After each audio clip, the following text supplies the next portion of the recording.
Welcome to the Real and Raw podcast. You've got Fearless P and you've got my co-host Kyle. Today, we're going to jump right into it. No wasting time. And I want to know, Kyle, does a girl's body count matter? Does a girl's what? Body count matter.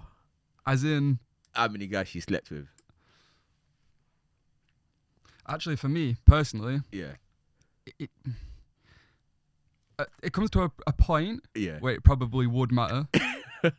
But for me personally, I feel like a girl should be able to sleep with as many people as she wants. Like, for me, it doesn't make sense that a guy can sleep with as many girls as he wants and get praised for it most of the time. And yet a girl can sleep with 10 people and get called a slag. For me, that just doesn't seem fair and doesn't weigh up. So for me personally, it doesn't make too much of a difference. If it's going to be like 200 guys, then I start to question it a little bit. I'd be like, but What is the limit? what's the limit? Yeah, when do you start questioning it? When you come home and someone in your bed. How many guys I'm joking. would you have slept with for you to think, oh, That's too many. that's a bit sticky? So Literally.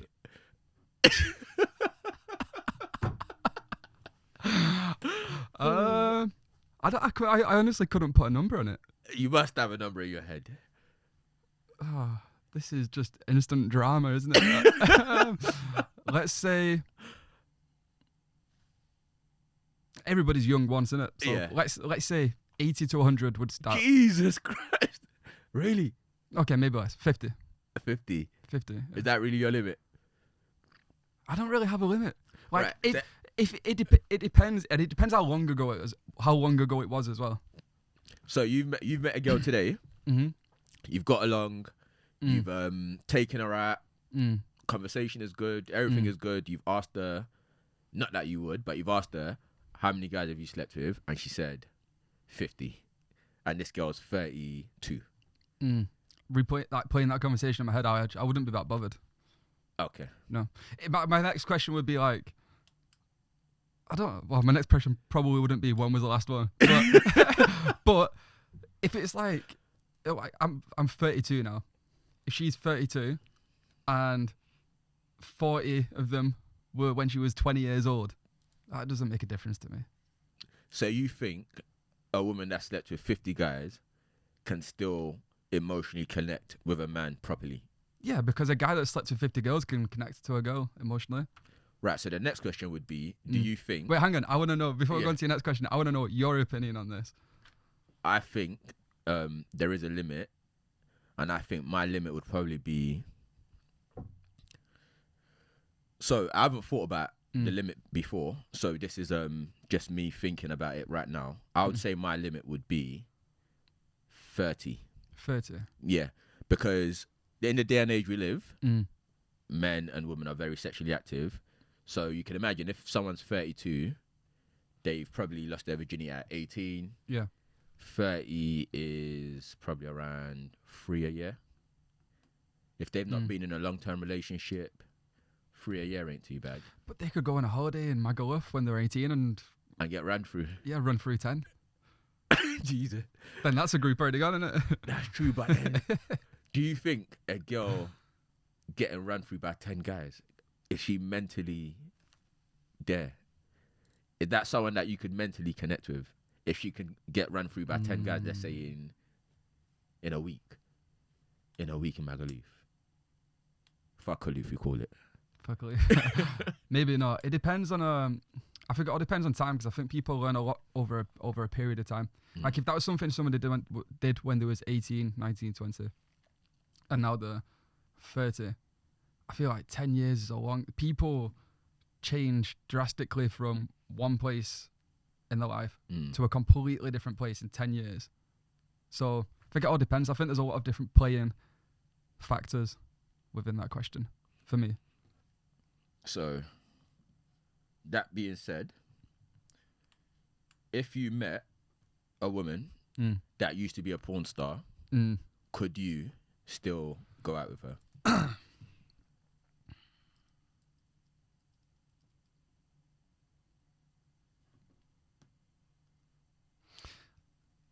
I mean, if she was a porn star, she's gonna know a thing or two, isn't she? You know what? I never understand that because a lot of guys would be like, "Oh, if she was a porn star, that'd go near her." Da, da, da, da, da, da. She's gonna be the most experienced She will woman in that Mate, area. she will show you the night of your life. A Mm. night you will never forget. At the end of the day, people are still just people out there. So like, porn star or not, the capacity to have just a normal loving relationship, like in any person, is still there. But it just depends on how much the past career has affected their mind and the way they think. Because the way I understand it is that porn stars and in that sort of world isn't a healthy environment anyway. I think there's a lot of like dark things that go on. Is what I've seen in a couple of documentaries and stuff like that. So I think. So you saying that, then my next question would be, do you think a woman's past matters sexually? Because it sounds like you don't think it does. Whereby I do think it does. Again, different factors. I think it depends. I think it depends on how long ago it was and how they've changed, and it depends on what they are as well, what the things are that they've done. So let's say, I think you've got to really understand what's going on behind a person's choices and decisions that they make at the time of making it, to make that kind of like decisions, because like I said, people change, so you can't judge people off things the way they were thinking in the past when the mindset could have completely changed. So I actually agree with that because I've met a girl years ago when I was young, and I thought she was a virgin. She was like very standoffish. She was like, she didn't like guys touching her, and I met her at a club, and even the way she was, she just looked awkward. And even the conversations, like she goes to church every Sunday. Yeah. And I remember when we started sort of talking and dating or whatever, I asked her, how many guys have you slept with? I didn't really care, just to find out. And she was like 25. And she was 22 at the time. Yeah. And I guarantee you, if this girl said I'm a virgin, I would have completely believed it. Yeah. So that being said, you then think, why do girls even share that information? They don't need to share it, because at the end of the day, well, she wouldn't have shared it if you didn't ask her, probably anyway, would she? yeah. But you get girls that will get asked it, and then they'll share it, and then the guy would completely change the way he looks at her. Yeah. Whereby, really and truly, if you didn't know, it could be 1, it could be 100. Does it really matter?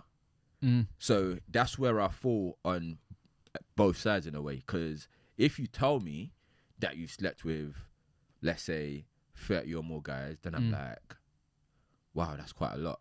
Yeah. But then if I don't know, then I don't know. I wouldn't really care. If you didn't know, but you had a feeling that they might have slept with, that's bad.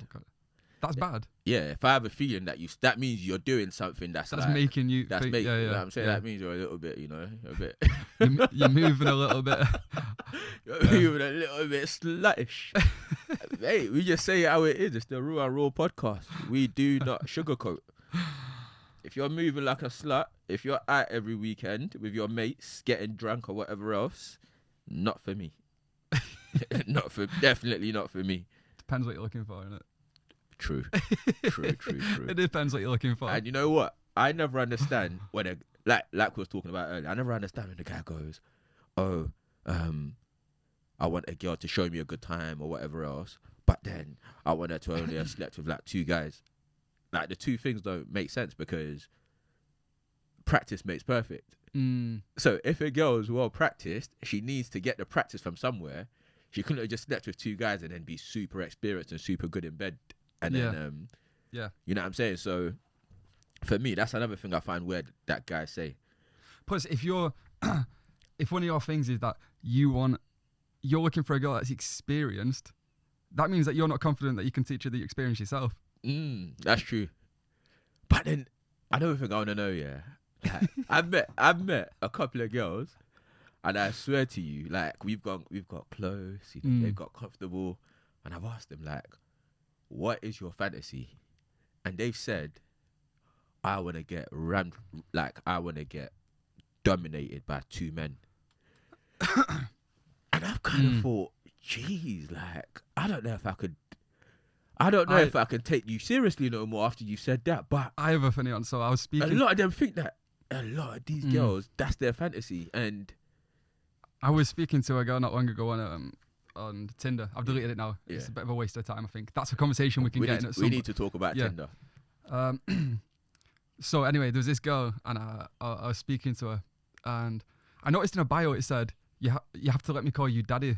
So I was like, I brought that up. I got a number pretty quickly, and I brought that up in a conversation. And I was like, what's that about? Like, you have to let me call you daddy. And she was like, yeah, you do. You have to let me call you daddy. And I was like, oh, okay, that's fine. I mean, if it's not a big deal. Yeah. Then she started getting into how she likes to be. She likes a sort of a dominating sort of. Like, what was the word? I've told you about this before. Like a dominating experience or something like this. So I was like, that's kind of new to me. I've never really done anything like that before. Yeah. Do you know what I mean? So I thought, like, she said, what would you do? So I named a couple of things, and I thought these were like a little bit. Do you get what I mean? Yeah. Like kind of a little bit crazy. Yeah. And she was like, I don't think you're what I'm looking for. I was like, what are you looking for then? Because she's looking for that work. I mentioned the things that made me feel uncomfortable. Yeah. So she's looking for like.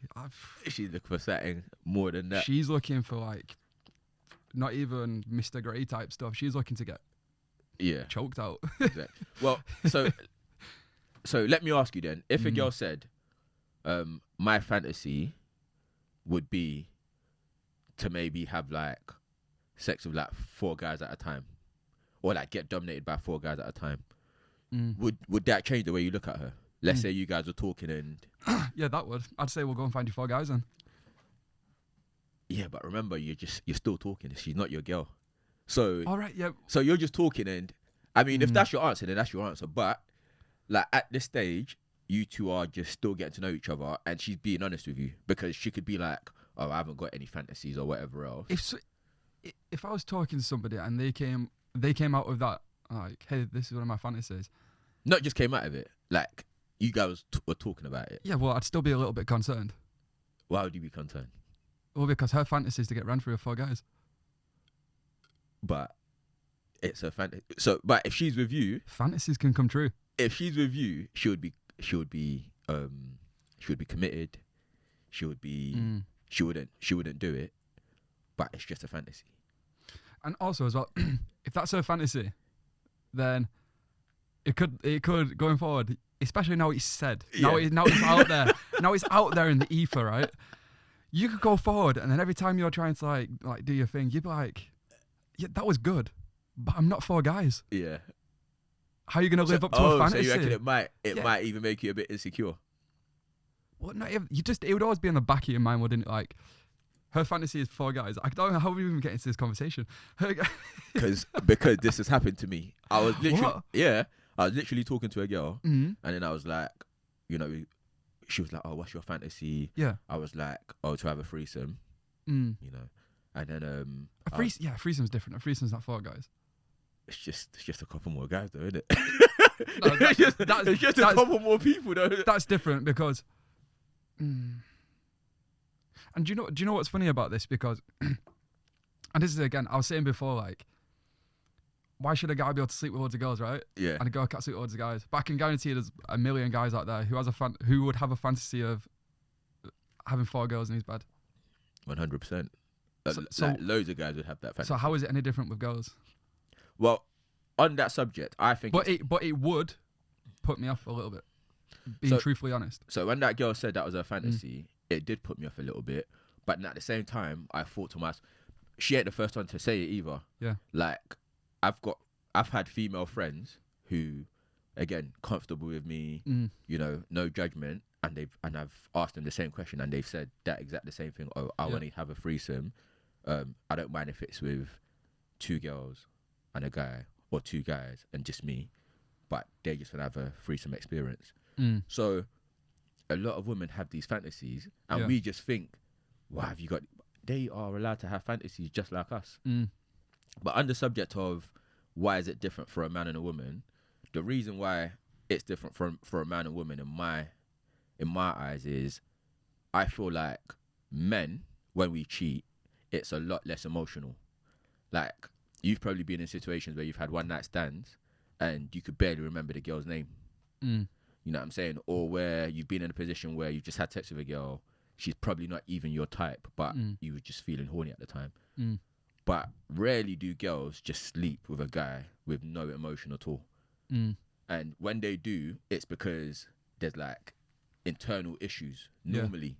Yeah. You know what I'm saying? Obviously, this day and age, we're getting to a place where girls are just sleeping with guys and it's nothing. But historically, women just don't sleep around, or women just don't sleep with guys with no emotional attachment. Yeah. So that's where I come on that. Mm. Do you reckon that gives you a bit more of an understanding, or do you not agree with it? I don't know, because I feel like guys can still get I think it depends on the individual, because I think maybe as a whole, but I think that guys can definitely get even not like, I think guys can just be just as affected off a girl cheating as the other way around. No, but it's not cheating. What do you mean? We're just talking sexual experience. So just in general sexual experience. In general sexual experience. So I know, like, all my mates, for example, they've been in situations where they've had sex with multiple girls and it's been purely physical. Yeah. No emotion. Oh, so girls, yeah. I feel like girls get more attached with guys after sleeping with them. Yeah, more I would say so. Not after sleeping with them, but even before sleeping The whole with them. process. The whole process is more of an emotional thing. I'd probably have to agree with that. I feel like guys can keep it switched off a little bit easier. Yeah. A big thing that we have now. And I think this is also why. I don't know the exact statistic. Yeah. But I would imagine that there's a lot more guys which have slept with a lot more girls than there is girls who slept with guys. Ooh. And I think that's the reason why, because of what you just said. Oh, I don't know. And also, I think the reason I don't know about that. I think that is true, and I think also the reason is as well because, going back to what I was saying before, I feel like because there is that thing out there that if a girl sleeps with more than 10 people, she's going to start getting called a slut and stuff like this. I think girls are a little bit more conscious of it because of that, whereas I think guys will sleep with girls anyway because they want to. Yeah. But also I think guys chase it more Yeah. because of the thrill, and also because of people going to look at him like, oh, this guy slept with loads of girls. Look at him. Yeah. Top guy. That type of stuff. But I don't know if I agree with that, because I think women get offered willy every single fucking day. Like, literally, women are offered willy like But I also multiple think times in a day. They deny it more. Like, they'll decline it more. I was going to say, I think they decline it more. They decline it Yeah. more. But I think I would be interested to know the actual figures of The statistics. mate, of that. I reckon women probably sleep around more than men, you know.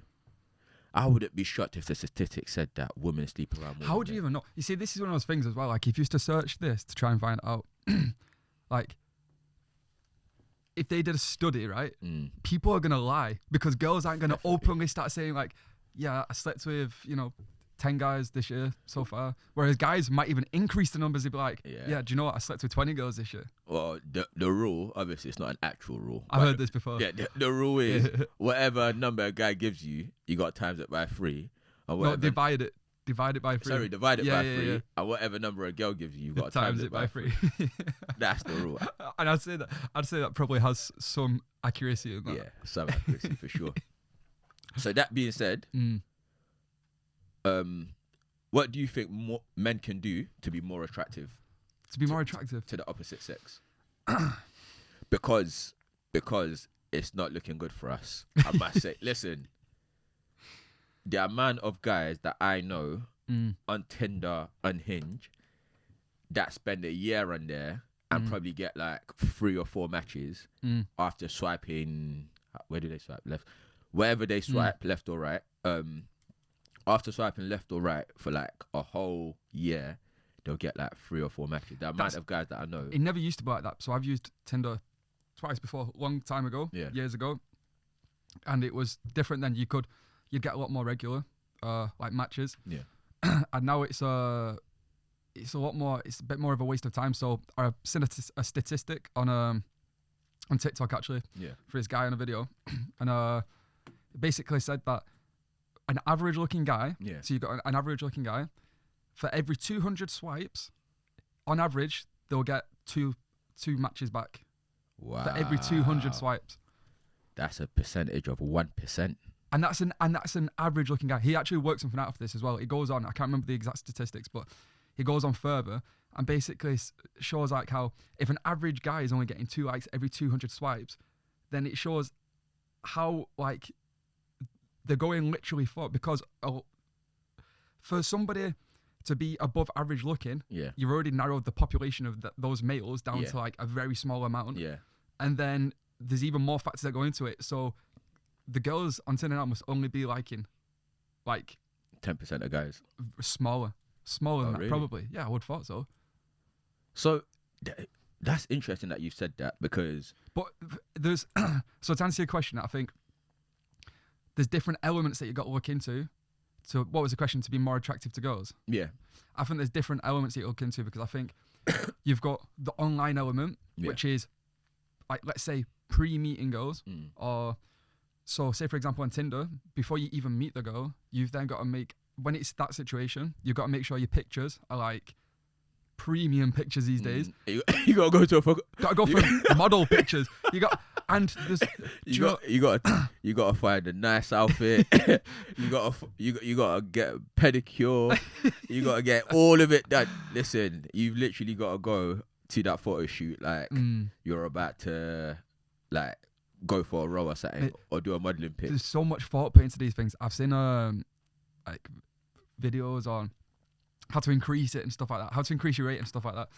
And the types of pictures are important, because if you have a like, let's say, a big group picture, apparently it makes you look less confident than having just single pictures, right, of yourself. Really? Wouldn't it make you look more like you've got friends?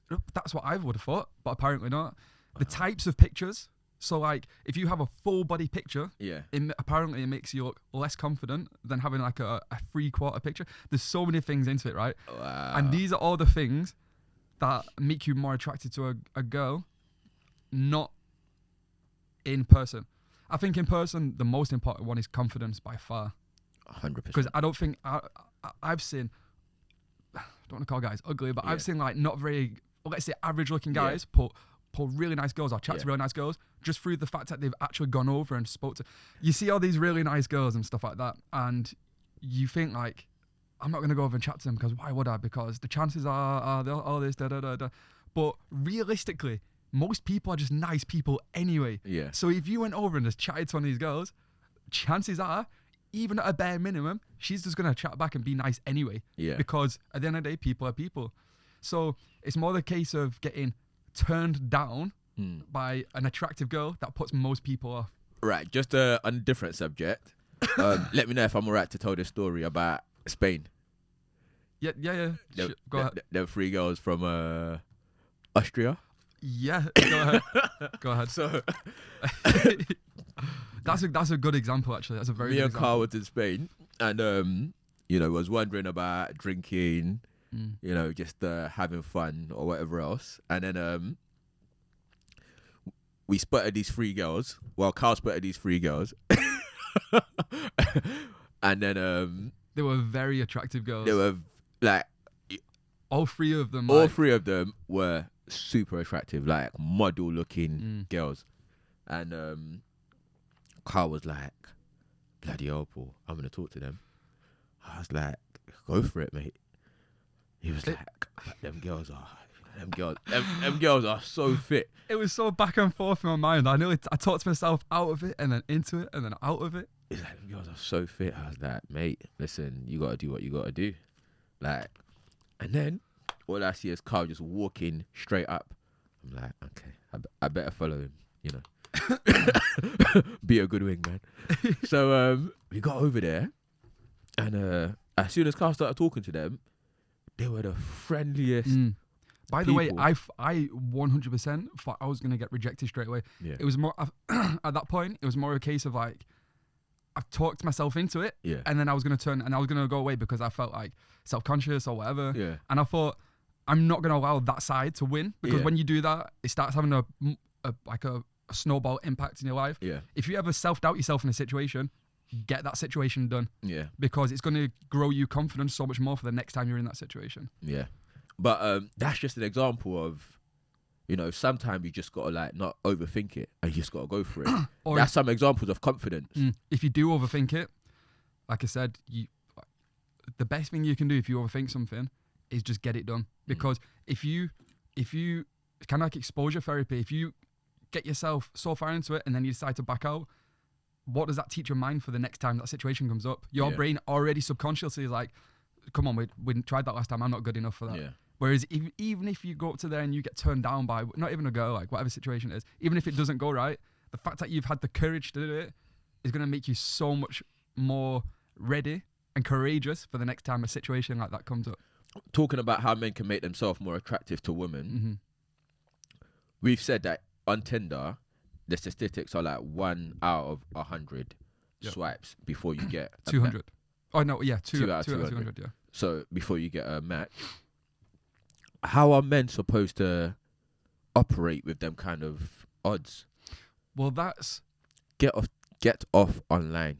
That's what I say. I've never been a big fan of online. Online statistics, isn't it? So like I know people that have met each other on Tinder or these dating apps, and they're now in really good and healthy relationships. And some of them are married. Some are married. I know personally people that are in really happy relationships. So it does work, but I think one reason, right, is it's a platform like anything else. It's like YouTube. Yeah. It's like TikTok, whatever else. It has algorithms. And I think what's happened is it started to reward girls more than it does guys. It just wants to keep people on the platform, Tinder, right? So the way it's structured now is making it a lot more difficult for guys. Like, it's all this stuff like pay so much money and you get so many likes. It'll boost your profile to other people and all this shit. It's all a big scam, really, to keep people in. So in terms of meeting girls, I think the best way is always going to be, in my opinion, the best way to meet a girl is always going to be on a night out. Yep, agreed. 100%. Agreed. You can like just add a little layer of confidence with a couple of drinks. Like, and there's a level of how many drinks. Like, if you get too drunk, number one, you're going to get sloppy. Yeah. And nobody likes sloppy. Nobody likes sloppy. Unless it's in the bedroom. And if they do like sloppy, not in the bedroom, on a night out, if they do like sloppy, then chances are they're probably just as drunk as you. Yeah. In which case, be very careful, because that could come back on you. Yeah. And it has done on people in the past. A lot of people. Or two, they could just be nowhere near as attractive as what you would have thought prior to approaching them. Yeah. So how does the average guy, because you've said something really important, and thankfully it's not something that I struggle with. Yeah. But how can the average guy increase their confidence? What can they do to increase that confidence? Because we both agree that confidence is probably 70% of the game. At least. I think it's like anything. I think it's just like training your muscles. It's like training anything. So number one, approaching girls and just getting those number of attempts. It's like sales, right? Every time you approach a girl, you're selling yourself. Yeah. That's what you're doing. Every time you talk to somebody in whatever situation, you're selling yourself. Yeah. You're selling yourself as like an approachable person, a nice person, somebody that this girl is going to like, etc. So the more you, just like sales, the more you get the numbers out there, the more people you approach, the more confident you get. And number one, there's process of elimination. So like if you approach 20 girls and only 2 of them are gonna, let's say, end up accepting you to ask them out on a date or whatever. Yeah. If you ask them 20 girls out in 20 days, and then 2 girls are gonna say, yeah, let's go out on a date in those 20 days. If you ask 20 girls out in 2 years, now it becomes like 2 girls in 2 years that are gonna accept a date. Do you get what I mean? Yeah. So there's that, and also it builds up confidence. So definitely approaching girls regularly, and also would you say approaching them only in clubs or just approaching them? No, in general.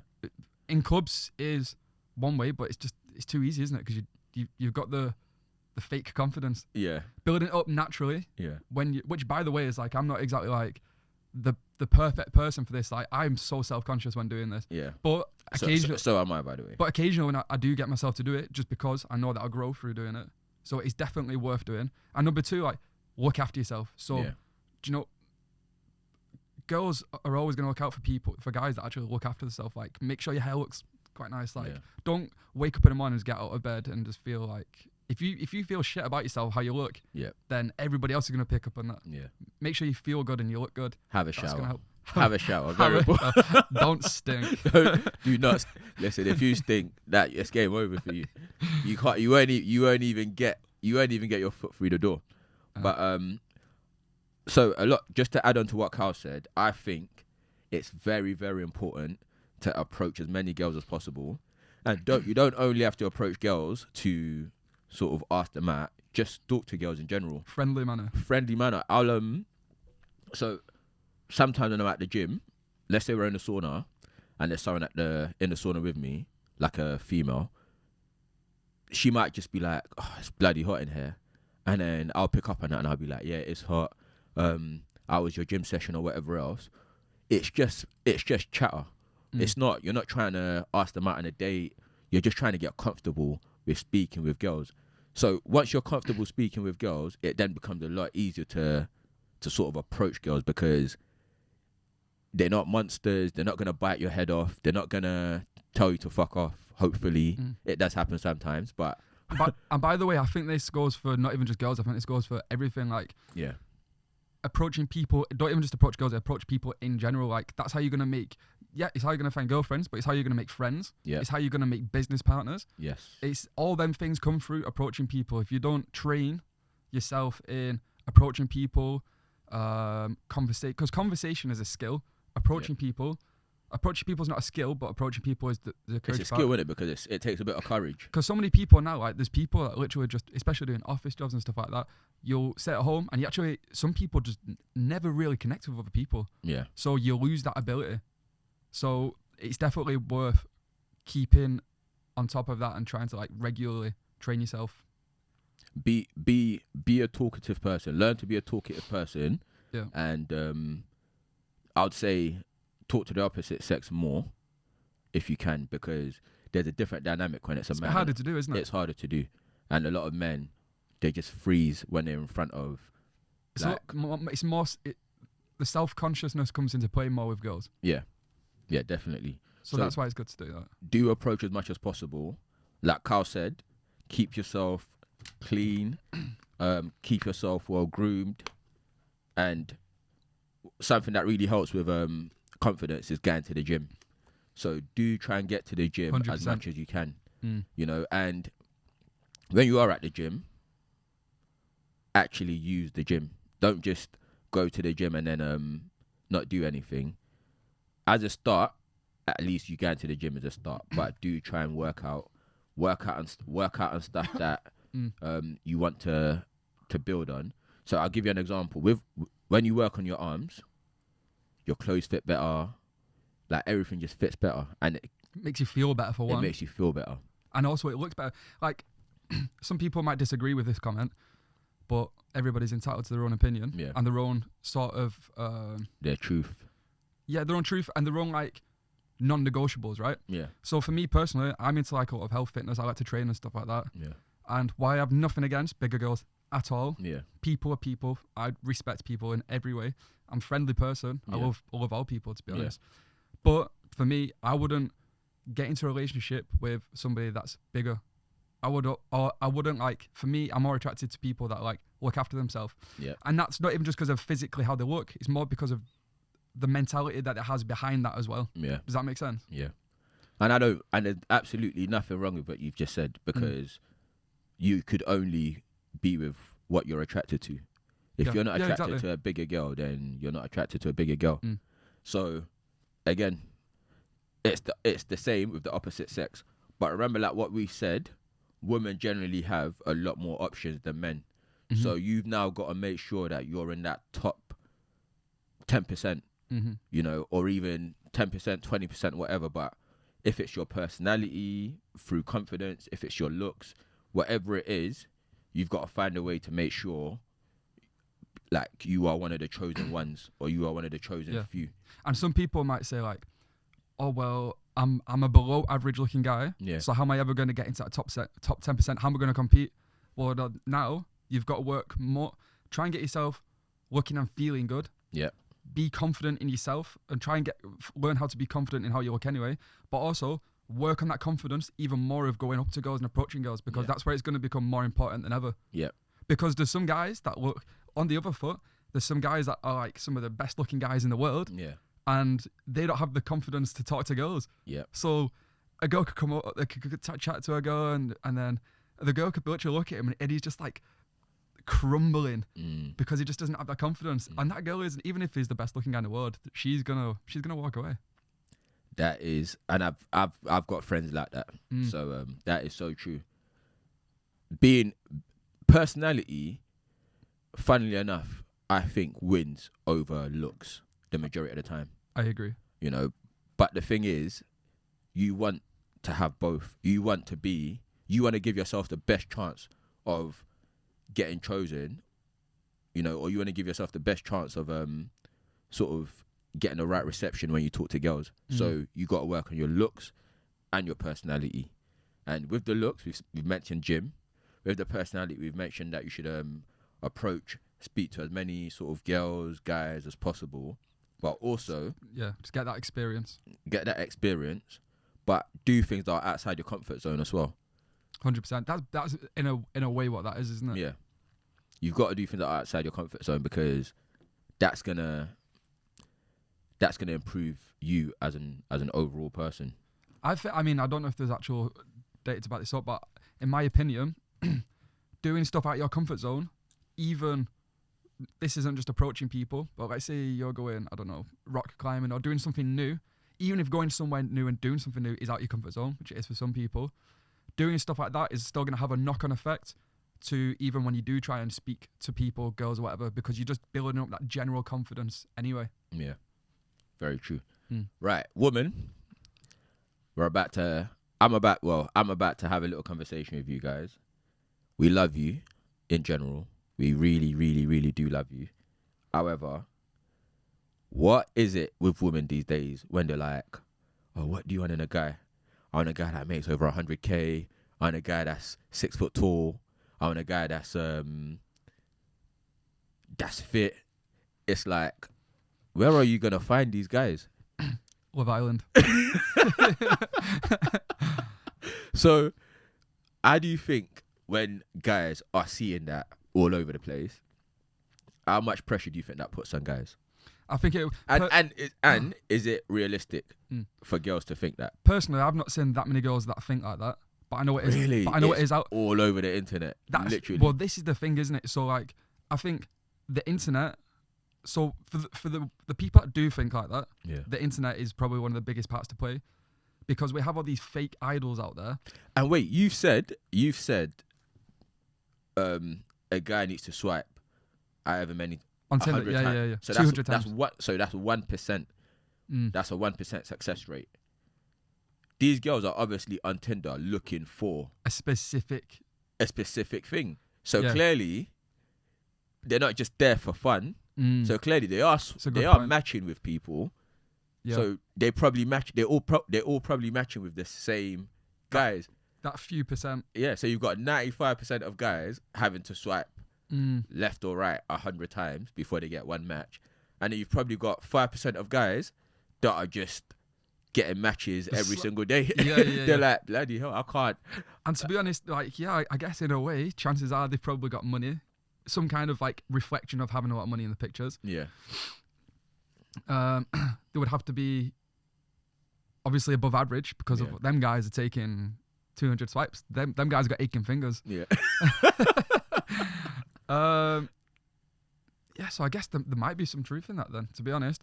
I think internet does internet, like reality TV, all that type of stuff has a big part to play.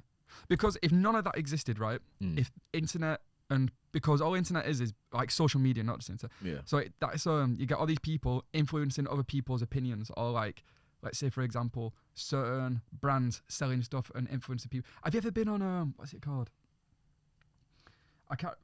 I went onto like to buy a previous girlfriend some clothes off a website, right? I can't remember what it was, like Pretty Little Victoria's Secret. No. That's like the lingerie, isn't it? Yeah. This is something way more basic, like Pretty Little Finger, something like that. Yeah. Mate, all them girls on there are like top models. Yeah. And it's like, as a girl, you must sit on there and scroll down and think, like, how these are all top models, and most girls are going to be average girls, isn't it? Yeah.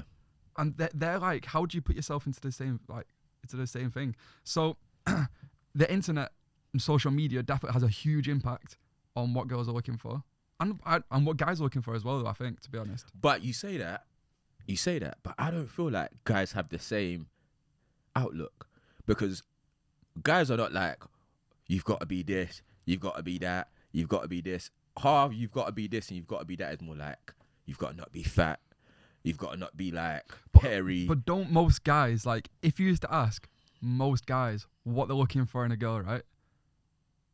Probably most would say like skinny waist, big bum. Yes or no?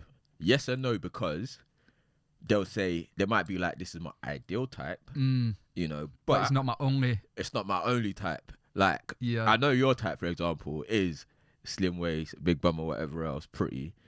However, I know that at the same time, you've seen girls that don't particularly fit in that category, but you've still been like, I find, me personally, to be honest, I can find attractiveness in all girls. Yeah, me in too. all girls. Like I was saying, going back to before, we were saying about like the weight and stuff like that. That isn't necessarily a thing to do with appearance. For me, that's more of a mindset. It's like they've just not. If somebody doesn't have the mental capacity to look after themselves, not capacity. If someone doesn't have like the mental habits and stuff like that to look after the body, take care of their health, fitness and stuff like that, then they're just not gonna align with me as like you as a person. Yeah. So but I disagree with that. The reason why I disagree with that is because some people are just not bothered about going to the gym or whatever else, and they might have a habit of eating, but then they could be really successful at work or whatever else. So I think in reality, there's just not a physical attraction there. If you're a girl that's like, there are some girls that hold their weight really well, by the way. So I'm not going to say size this or size that, because it's not a size thing. It's more like, if you're a girl that looks like a potato, sorry to be rude, it's just not going to work, is it? Because I won't be attracted to that. So at the end of the day, it's just a physical attraction thing. The same way with girls, you see, when we ask these questions, like, girls are saying they want this and that, there's only like 5% of guys in the world that fit that category. I don't bemoan girls for liking that. You can like whatever you want to like. Yeah. It's fine. However, I just want to know, like, from a guy's point of view, or because we're here trying to sort of to better guys' lives or whatever else, or, you know, make guys more attractive to the opposite sex or get what they want from life. So when we speak about it, our thing is, we just want guys to know this is the playing field you're playing in, and for you to have the best chance, this is what you need to do. This is how women are looking at the dating market, and you need to be in that. Even if you're not in that 5%, you just need to be as attractive as what you can. So definitely don't give up altogether in trying with like attractive girls, which some people do. Yeah, don't give up. Definitely don't give up. And if you're confident, you can do a lot. You can definitely do a lot. So what pressure do you think that puts on guys when they read in all these things that a girl wants from them and they don't fit into probably any of them? Don't make over 100K, not 6 foot tall, not famous, and also these girls will be like, oh, I want a guy that's a provider. And then you ask them, what do you bring to the table? And they're like, I am the table. Ain't that like the most ridiculous fucking statement that anyone could say? I am the table. How are you the fucking table? If someone asks you, what do you bring to the table? It means they want you to tell them your positive aspects. You don't have to. You got to sell yourself, just like Just sell your. just like we have to sell ourselves. Exactly. It's the whole point of it. They go, I am the table, or they'll be like, oh, that's a stupid question. No, that's a genuine question. So, what do you think about that anyway? Repeat the question. So the question is, what pressures do you think women's expectation, or a lot of women's expectation nowadays, what pressure do you think that puts on guys? And the second thing is, do you think women saying, do you think a woman should bring something to the table, something tangible? I think both sides of the party should bring something to the table. Yeah. It depends. If we're talking about relationships and trying to, like, two people meet and trying to form a relationship, both sides have to bring something to the table for it to be a tangible relationship, something that works. Yeah. And in terms of the pressure, well, I think it probably would. If a guy was to hear that, it would probably put a lot of pressure on, wouldn't it? Because how many guys are really making 100K? 100K. How many guys are really over 6 foot? Like, the average is like 5 foot. It's 5'9" in the UK, I think. I think it's 5'8", isn't it? Something like that. I tell people it's 5'6" because that's what I mean. But yeah, I think height's probably one of the harder things, because we've had this discussion before. Like, for me personally, I don't even try with taller girls. Yeah. And I said to you, what did I say before? I said that's just because I can't remember, what did I say? You said that's just because you feel like it's an insecurity thing. Yeah. And similar hair, because me and Carl are like similar heights. The same for me. I do, like, my ex is probably like 6 foot or something, 5'11", whatever, I don't know. But she's a lot taller than me. Mm-hmm. You know, we've got a kid together. So we was married, like, in a 5-6 year relationship, and it never bothered me whatsoever. So I don't actually have no issues with, like, taller girls or whatever else. However, my thing is, again, it's all about confidence.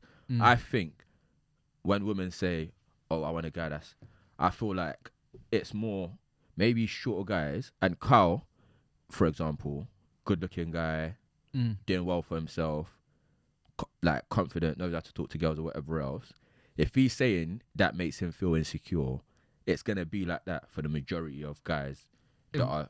Yeah, this is what we were saying before. In which case, is the reason that you get very few, or you don't tend to see short guys with really tall girls. It's not that common, is it?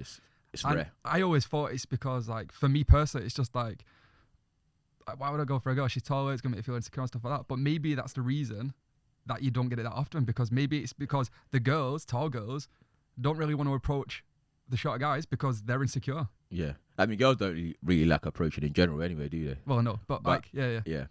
But so it's kind of like, it's like self-sabotage, isn't it? It is self-sabotage. In my opinion, it's self-sabotage. Yeah. However, I think, again, go for whatever you like and just see how it goes. Because, again, I've never sort of had an issue with, like, taller girls or whatever else. And I do understand how whenever you're reading on the news or whatever else or you're watching Instagram or YouTube and you're seeing all these girls say, oh, I like a guy that's 6'1", I like a guy that's... Now it's like, I want a guy that's 6'4". Now it's like, I want a guy that makes $500,000 a year. To me, it's ridiculous. However, like I said, do what makes you happy. Yeah, no, that's 100% true. You should always do that. Yeah. I've got a question for you. So, do you think... Oh, shit, I forgot my question. Need to write it down. I've literally got a pen and I'm not even writing this shit down. So, I've got another question for you. Yeah, go on. Because I've written down loads of questions here. So, I really want to touch deep down on that pressures, because you are getting guys that are like, mate, I'm just going to give up. You know, there's just no point, you know. You didn't really touch too much on that pressure thing. Like, I'll try and let the world understand how that makes a man feel when he's hearing all of these things online or whatever else, and he's like, I don't measure up to none of these things. Try give a perspective from a man's point of view, if you can. Well, I think one of the reasons, like, it's all good us saying, so we're trying to give people the advice on how to counteract this thing. Yeah. But one of the main reasons probably that people aren't approaching women is because of the expectations that they probably perceive them to have now. Yeah. So that's already one pressure that it's having on men, is that they're already instantly thinking about what type of person that girl is going to like before they even approach them. Yeah. Rather than just approaching them and then seeing like if the two characters connect in general anyway. So I think that's one of the big pressures. Like literally stopping people from approaching women that they would have usually approached without that pressure. That's an interesting one. So maybe stay off social media. I think staying off social media would maybe stay off social media. There you won't have these limiting beliefs. I remember my question. Yeah. So, oh shit, I forgot it again. Do you think social media impacts a guy's type or a girl's type as well? So, like, let's say somebody has a type, like a certain type of girl, like body type.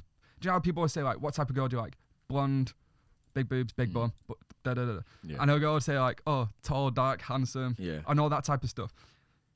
Do you think that's mostly been influenced by social media?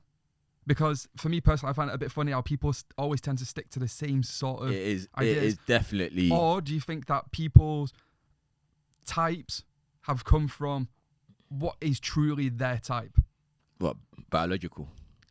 Just like so let's say what does that even mean? Truly their type. Well, like, let's say for example, if someone says to me that construct doesn't even make sense. If I was to turn around if someone was to turn around to me and say like, what is your type or whoever, and then they say like, I like a girl that's got a big bum, slim waist, blonde and stuff like that.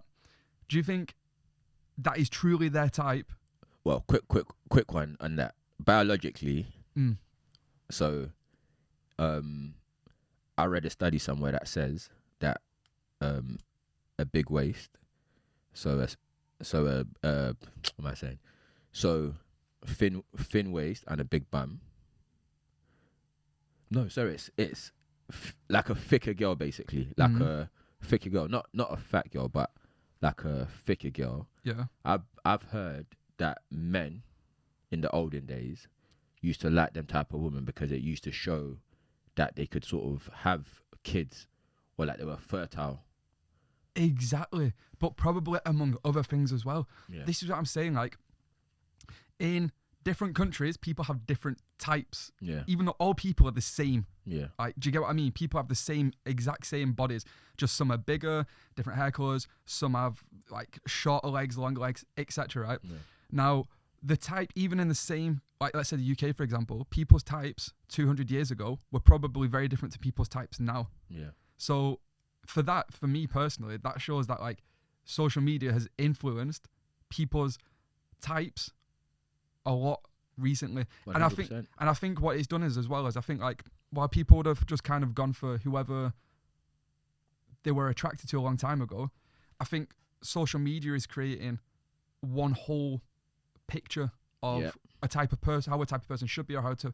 It's like, for me, I've noticed that when I was in school, for example, girls kind of did the makeup in one way, but they're all kind of like looked quite different.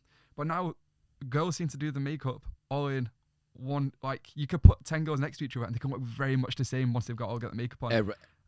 Everyone looks like Kim Kardashian now. That type of makeup sort of thing, yeah. Big lips. And that wasn't there. It was just like big bum. It's just that type of makeup wasn't there when I was in school, because if it was, I would remember it. No, it wasn't. It wasn't like because girls now like even they all look alike. A lot of them look alike. They look good. Yeah. But like even like girls can just like without sounding like girls can go from 4s to 8s easy with like easy. I mean, yeah. I mean we won't even go into that, but. Yeah, I reckon social media has a massive impact on what girls and guys go for. Mm-hmm. You know, because they tell you like this is what is attractive. Social media will actually tell you this is what is attractive and this is what it's not. So I think in life in general, it's all about being able to think for yourself 100%. And knowing what you like. Like I will always have I will never let myself be controlled by like an external influence. Yeah. I will always live true to who I am and live true to like my instincts and my biology, because that's just the easiest way to live. Otherwise, it's kind of fake, isn't it? Yeah, 100%. You know. I think it's something that we have to keep on top of all the time in general, because the simple fact is that we're always exposed to social media. It's everywhere we go now. Most people are always scrolling and stuff like that. And I think it helps to constantly check how you're feeling when you're watching things and see how things influence you, so you can be on the ball and kind of like notice when these things are happening. Do you think do men and women have roles? And do you think Oh, this is a conversation for another day, isn't it? well, we're having it now. We're just touching it quickly. But do you think men and women have roles? And do you think those roles are important? So, for example, you'll hear like a girl be like, I want to provide her, I want to protect her. And then you hear a guy say like, I want someone that's going to sort of look after the kids. I want someone that's going to be like a safe place for me to be emotionally or whatever else. Do you think those roles are real? And do you think those roles are interchangeable? Or do you think it's important to have those roles? I think there's roles in terms of like natural roles, which how it started. So I think biological roles. Biological roles. So I think I'm not a scientist or anything, but this is just my opinion of what I've observed through my life so far. Yeah. I think there's biological roles. So just like any other part of the animal kingdom, like usually the male is the provider, goes out, gets food, does all that stuff, and then the female will bring up the children, like the cubs, whatever, all that type of stuff. But now I do think like through evolution, there's a lot of people think that these roles should be like, solid roles, never changeable. Yeah. I believe that these roles can be interchangeable, and I think like so a relationship has to be a lot of back and forth, a lot of give and take, right? And you have to agree. Now, I think the roles should be agreed and be comfortable between each partner in the relationship. Does that make sense? Yeah. So, like, let's say, for example, if there's a relationship where the guy enjoys being at home with the kids and the woman likes to go out and work and she's a really good worker, and she's got a better job. She's got a good job. Yeah. She's like... Her job pays more. Even if it's not even like a good... Even if she's just in a normal job, but she loves her job, right? And the guy likes being at home looking after the kids. There's absolutely nothing wrong with that being the case in a relationship. And I'm sure that's something that they'd have to like kind of come to an agreement on and stuff like that. So I do think there's natural biological roles, but I also don't think there's any issue in sort of bypassing those biological natural roles and having it interchangeable. Yeah, and deciding at the end of the day, you can decide what roles are suitable for you, and you should never let anybody else tell you otherwise. That's interesting. So do you believe in 50-50? Do I believe in 50-50? Because from what you said, there's not enough. In what way? Like, okay, so I'll give you an example. So from what you've said, it sounds like you believe in 50-50. So do you think if you take a girl out, if a girl asks you out on a date, do you think she should pay because she asked you out? I'm not setting you up, by the way. I would never do that to my man. Or do you think a guy should always pay? Right, so I'm going to be honest with this. I've been back and forward with this one over a period of time, right? So there's been times where I used to just take a girl out and I'll just pay for everything because at the time I had the money. Yeah. I could do that. It's just, especially if you're taking a girl out, it's a much easier thing to do. You avoid a lot of like, do you get what I mean? Yeah.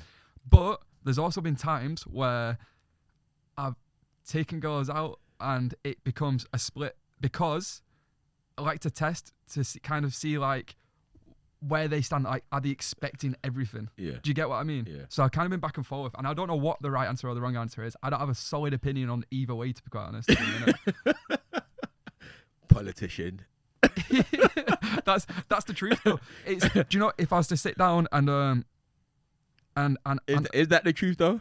No, that is the truth. And each has the perks and each has the downfalls, and each one comes with a whole lot of disagreement from one side or the other in terms of people. But it's not what it is it's not something I've figured out yet. So what's your opinion on it? I think I would always pay for like a date, but I also believe in 50-50. So it's a strange one, you know. This is what I mean. No, you're right. So I take back what I just said. Carl is right, because it's in some ways I believe in 50-50, and then in other ways I'm like, it should be like a guy should do this and a girl should do this. For example, I believe if a guy takes a girl out, whether she asks him out or not, I think I would always pay. I would always pay, but I don't necessarily think a guy should always pay, but I would always pay. Exactly. I think that it's like that gentlemanly thing is still there. Like, yeah, I think it's good to, not only does it make you feel good, it makes a girl feel good. And I think there's something about like taking someone out, being a gentleman, even like pulling the chair out for them, paying for the meal and stuff like that. I think that goes a long way. And I think it's a good quality for a man to have as well. And I think it goes. But I don't think it's a must. It's definitely not a must, because it shouldn't always. I don't think it should be expected that a guy pays for everything. Yeah. But also, I also think like there is something about it that is, in terms of like the kind of roles and stuff like that, that kind of makes a guy feel good about doing it, and also makes a girl feel good. It's interesting now that we're talking about it, because we always learn from these conversations. Yeah. It's interesting that I don't actually know why I feel like I have to do it. I feel like I've always paid on a date. But talking about what we're talking about now, I'm like, why? Is it because it's easier just to do it, and you don't have to, like, when it comes to getting the bill, right? They could bring the bill, and then you don't want to be in a situation where she's staring at the bill and then she's looking at you. And she's looking at the bill and then she's looking at you. I'm like, I have to go to the toilet quickly. Like, why not just avoid that altogether, right? So it could be a case of that. Do you think it's me just avoiding? It could be, or you could just be a gentleman and wanting to pay for it. But I don't think I'm a gentleman. Like, in general, yeah, just me being honest, I don't think I'm a gentleman, because, like, I don't open doors.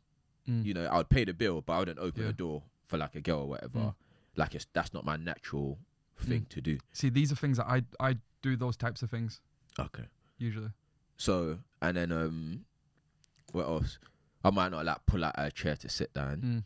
You know, so, but the bill, I would definitely take it. I'd always pull the chair out. I feel like that's something that's kind of a bit outdated now. A little bit. It's nice to do, but it's definitely like, I feel like that was like the mandatory in maybe like 1800s or something like that. Like, but I feel like the roles were very different then as well. The roles were very different. And thinking about it as well, so now, speaking about it, I think I believe in 50-50 in some things, and then in other ways I don't believe in 50-50. But speaking about that, I feel like a lot of women now believe in 50-50, and like I said, we love you, women, but obviously we're just having a conversation. Like, I feel like a lot of women these days a lot of women these days believe in 50-50, but then it's like they want everything their way, but they're not really willing to give anything. So they'll be like, a man should pay for the date, a man should open doors, a man should pull my seat out, the man should get into a fight if a guy touches me or whatever else. Yeah, protect me. Yeah. But then you're like, what do you bring to the table? And she's like, I am the table. or you're like, what are your qualities? I think that theory becomes a little bit more. What should we expect from women? I think men. What should we expect? If women expect these things, us as men, what should we expect from? Like, we need to increase our standards, because women are increasing their standards all the time. Like, every year they'll add a new thing to the list. Like, a guy should be a protector, a guy should be a provider, he should pay for this, he should be making 100K a year. It's like every single year, women will be like, something new. Next year it might be a guy needs to wear designers all the time. It's like every year there's always something more and more and more that us men need to fulfill. But we never actually say we need women to do this, or we need women to be like this. Yeah. So what do we need to start expecting from the woman that we go for? But that's the thing. I don't think we do expect to just. I think in a relationship, you want someone that's going to be just all the, like, to be a good partner, don't you really? That's what I would look for anyway. I think. So they'd have to be like on the same level. I think everybody should set personal boundaries in a relationship. And I think. But these women have quantified. They've quantified and qualified exactly what these things are. Like, the actual things that you can measure. But a good partner, what does that mean? In terms of a girl? Yeah. Like, for example, if I'm to get with a girl, she 100% has to have self-respect for herself. Yeah. So these are like non-negotiables, aren't they? Yeah. So, for me personally, they need to have self-respect. They need to look after themselves physically and like kind of be quite proactive in that sort of spectrum. I'd say that this is one thing for me, which is They've got to be humble. Yeah, 100%. One thing for me which is non-negotiable can't be gassed. I can't be doing with all this like Love Island drama stuff, right? Do you know where just arguments and drama and all this just for the sake of it being there because it's something that they enjoy having around, right? Love Island is a show, though, isn't it? No, there's a lot of people that just like enjoy that type of drama. A lot of people. One of my exes, she loves drama. She loved drama. She would just bring arguments. She wanted to be on EastEnders. Arguments for no reason, and then I'd be in the car and I'd be like telling her to get out, and then she'd start crying and stuff like this. And that is one thing for me in non-negotiable. I want someone that's got their head on straight, someone that's. You need peace in your life. Yeah, I'm not looking for that drama. If that's going to be something that comes with a package, then it's not for you. It's not for me. So that's one non-negotiable that I would have. Yep. So it's got to be a peaceful girl.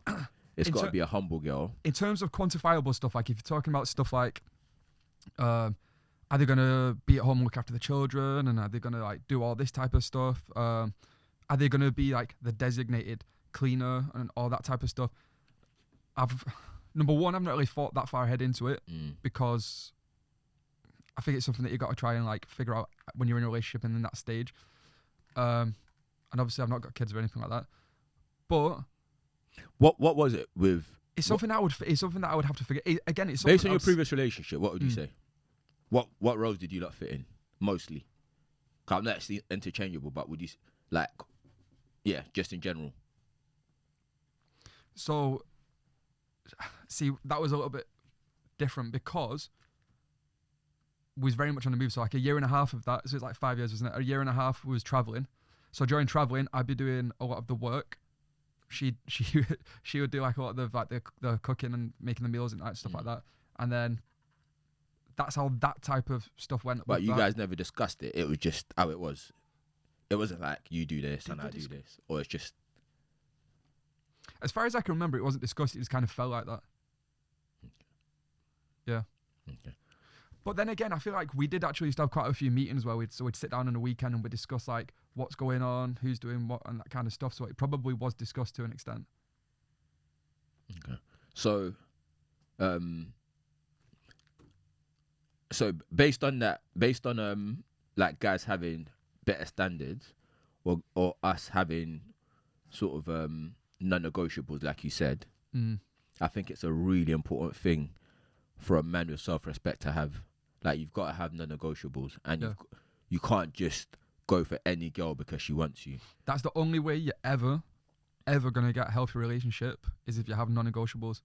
100%. Because if you don't, if you have 2-3 things or even one thing that a partner that you get with does that doesn't align with your values, then that's going to clash, and it's going to be something that causes anxiety. It's going to be something that causes chaos inside the relationship.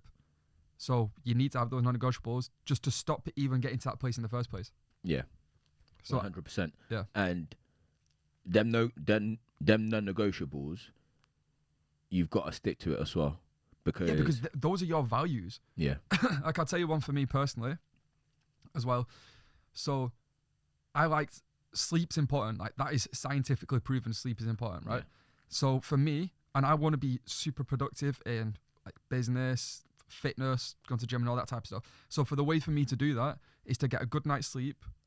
I have to get up at 5 a.m, which I choose to do, which I enjoy. That's my time. So to get a good night's sleep, I have to go to bed at 9 p.m, right? Mm. So for me to do that, I need to make sure that one non-negotiable I have whenever I get my next partner is that they respect that, and they're not like, oh, well, do you know, I don't want a year into a relationship, but like, I don't want to be with a guy that's just always going to bed at 9 and like, or, do you know, like talking about loads of random shit to me at 9 o'clock when I'm about to go to sleep. Like, I've got a question for you. Go on. And that. Yep. Is it only you that has to sleep at 9? Or do they also have to sleep at 9? No. They can sleep whenever they want. I'm going to go sleep at 9. But they have to respect that boundary. Okay. So that's fair enough. Yeah, they have to respect as long as that they boundary. don't have to do it as well. So as long as, my non-negotiable with this would be that I need like an hour to wind down because days are hectic. Yeah. We live in a crazy world, so much social media, laptops, staring at screens all day, all this stuff. You need to let your brain unwind. You can't just do all that all the way up to the second you go to sleep and go, okay, nighttime, lights off, because you still got all that shit circulating. Yeah. So for me, an hour wind down, get to bed at 9, and then I'll get up at 5, and then I'm ready I'll have a full productive day. And then that in turn as well is going to make, I know for me personally, that would make me a better person in the relationship. Yeah. Because it means I'm going to be well rested. I'm going to be less like snappy, touchy. I'm going to be able to think straighter. Yeah. I'm going to be more compassionate. I'm going to be more self-aware, more present whenever I'm with them. So that for me is important. Okay. But obviously that's not every single night. Like, you're going to have times where if you're going out on a date or you're going out somewhere, you can, do you know, it's not a hard set rule that you have to, but that for me is something that's important. But really important is we gotta have standards as well, guys. We gotta have standards, and don't just go for any girl. Like, make sure that she actually meets your standards. And don't lower your standards just when you get desperate. Exactly. Don't ever lower your standards, because those are your values, as Carl said. Don't lower your standards. Elevate your skills. So if you're getting to a place where you're starting to lower your standards and go for girls that you don't really like, just because you want to get some, instead of doing that, focus on the stuff that we said before, which is talking to more girls, increasing your skill set, looking after yourself as much as possible, and then still going for those girls that you're actually attracted to. Perfect. And on that note, I think that will be it for today. Join us again next week.